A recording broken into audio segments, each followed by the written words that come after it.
கிருஷ்ணசாமி செய்தியாளரை சந்தித்து வருகிறார். காட்சிகளை நேரடியில் பார்க்கலாம்.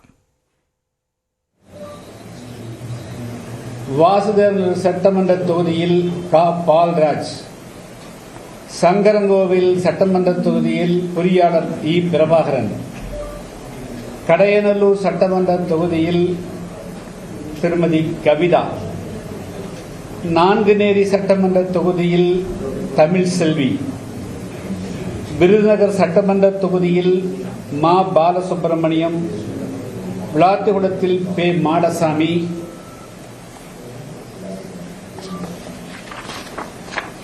நிலக்கோட்டை சட்டமன்ற தொகுதியில் வழக்கறிஞர் போ சங்கர், சோழவந்தான் சட்டமன்ற தொகுதியில் கி ரகு, பட்டுக்கோட்டையில் மா குருமூர்த்தி, கோயில்பட்டியில் பா அதிகுமார், ஸ்ரீவைகுண்டம் சட்டமன்றத்தில் நே ராஜசுதன், கங்கவெல்லி சட்டமன்றத்தில் பாபு என்ற மாரிமுத்து, திருவெரும்பூர் சட்டமன்றத்தில் பிச்சைமுத்து, சேலம் மாவட்டம்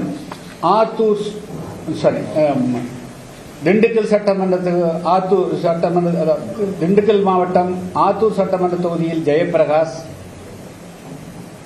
ஆண்டிப்பட்டி சட்டமன்ற தொகுதியில் இளையராஜா, பெரியகுளம் சட்டமன்ற தொகுதியில் மாரிசாமி, போடியில் கருப்புத்துறை, அம்பாசமுத்திரத்தில் ஆ சோ முத்து, பேராவூரணியில் வழக்கறிஞர் கா சித்திரவேலு, முசிறியில் மு சின்னையன், மணப்பாறையில் பா மீனா, கிருஷ்ணராயபுரத்தில் வழக்கறிஞர் ஆ சுபாஷ், திருவாரூரில் மு தியாகராஜன்,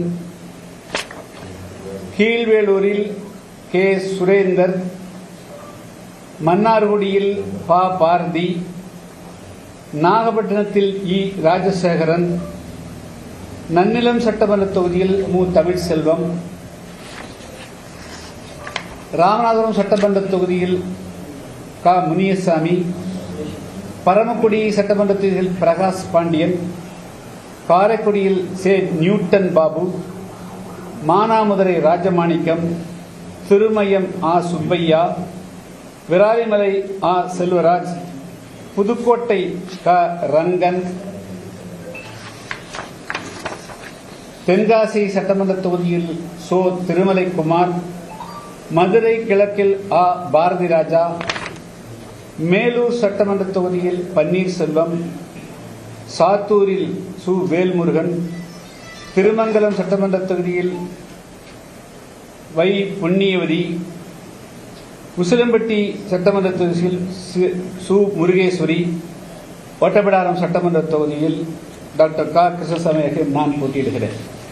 ஓட்டப்பிடாரம்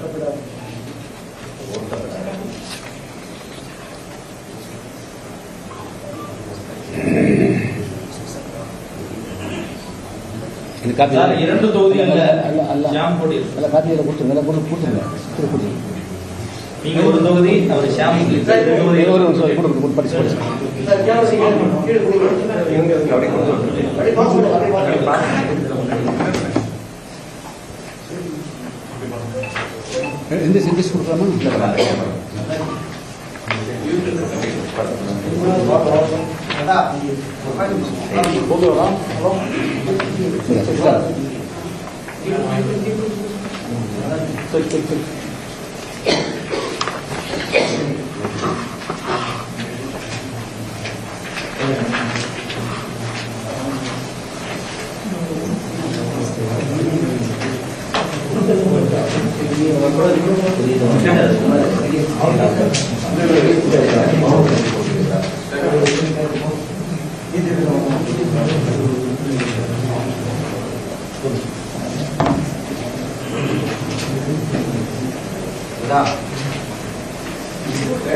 சார், முதல் கட்டமா 43 வேட்பாளர் பட்டியல். ஆமாங்க.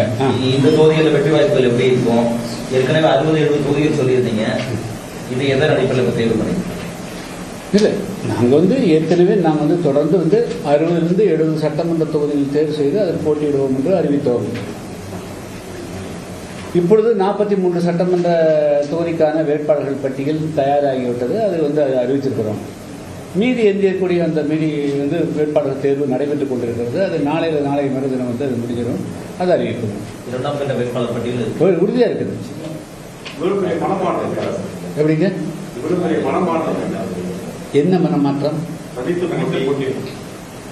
இல்லை, அரசியலில் தனித்து போட்டியிடுவது அல்லது கூட்டணி சேர்ந்து போட்டியிடுவது இரண்டுமே நேச்சுரல் தான், இரண்டுமே இயற்கையானது தான்.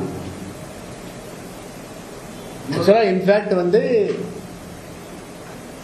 இந்திய அரசியல் சாசனப்படி எல்லா அரசியல் கட்சியும் தனித்து போட்டியிட்டு தான் தங்களுடைய மெஜாரிட்டியை நிரூபிக்க வேண்டும் என்பதை கூட்டணி என்பது அரசியல் கட்சிகளாக ஏற்பாடு செய்து கொண்ட ஒரு இடை ஏற்பாடு என்று சொன்னால் கூட்டணி சேர்ந்து அவங்களுடைய உண்மையான பலத்தை காட்ட முடியறதில்லை. கூட்டணி சேரும் போது பல்வேறு விதமான சமூக கணக்குகள் வருகிறது.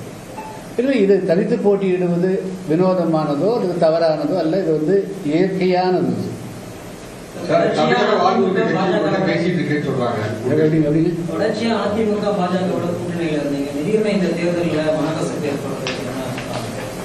நான் ஏற்கனவே நான் சொன்னேன், பல முறை சொல்லிட்டேன்.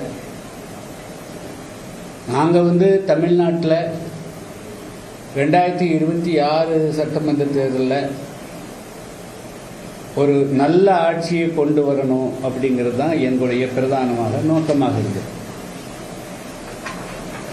எனவே தான் கூட்டணி அமைப்பதற்கு உண்டான எல்லா விதமான முயற்சிகளையும் எடுத்தோம். அதில் உங்களுக்கு தெரியும், கடந்த ஜனவரி மாதம் 7ஆம் தேதி புதிய தமிழகம் கட்சியின் சார்பாக நடைபெற்ற எங்களுடைய கட்சியினுடைய 7வது மாநில மாநாட்டிலேயே தமிழ்நாட்டில் இப்பொழுது நடந்து வருகின்ற திமுக ஆட்சிக்கு மாற்றாக ஆட்சியிலும் அதிகாரத்திலும் பங்கு வகிக்கக்கூடிய வகையில் ஆட்சி மாற்றம் நடைபெறணும், அதுக்காக புதிய தமிழகம் கட்சி முன்முயற்சி எடுக்கும் என்று சொன்னோம். அந்த அடிப்படையில் தமிழ்நாட்டில் பிரதான அரசியல் கட்சி என்ற அடிப்படையில் அஇஅதிமுகவோடு கூட்டணி வைப்பதற்கு உண்டான முயற்சியை மேற்கொண்டோம். அவர்